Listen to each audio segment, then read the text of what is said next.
Video ஃபுல்லா twist தான். ஃபுல்லா பாருங்க. கலைஞர் மாதிரி இந்திய எதிர்ப்பு போராட்டத்துல கைது பண்ணி போராட்டம் பண்ணி ஜெயிலுக்கு போயிட்டு தம்பி, இந்திய எதிர்ப்பு போராட்டத்தை பற்றி என்கிட்ட பேசாதீங்க. எங்கள் அப்பா அந்த போராட்டத்தில் கலந்துக்கிட்டாரு. ட்ரெயின் வராத ட்ராக் எதுன்னு கேட்டுட்டு அதில் கொண்டு போய் தலையை வச்சவர் உங்களுடைய தாத்தா. எங்கள் அப்பா எழுதியிருக்கிறாரு, தெரியுமாப்பா? இது என்ன சரி, எங்க தலைவர் மாதிரி மிசா கொடுமையில 1 வருஷம் உள்ள இருந்து வந்தீங்களா? 3 விஷயம் மண்டையை நல்லா தீட்டி வச்சுக்கிட்டு கேள்றா. உங்கள் அப்பா சுதந்திர போராட்ட தியாகி இல்லை.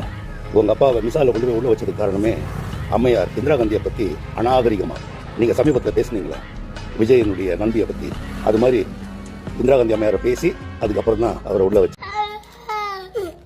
கட்சி ஆரம்பிச்சே 2 வருஷம் தான் ஆகுது. தமிழக மக்கள் தாவேக்காக்கு ஓட்டு போட்டதுக்கு காரணமே அது 2 வருஷ கட்சிங்கிறனால தான். 60 வருஷ கட்சியை நிராகரிக்கணுங்கிறதுனால தான் ஒரு புது கட்சிக்கு ஓட்டு போட்டுருக்காங்க. என்ன காரணம் தெரியுமா?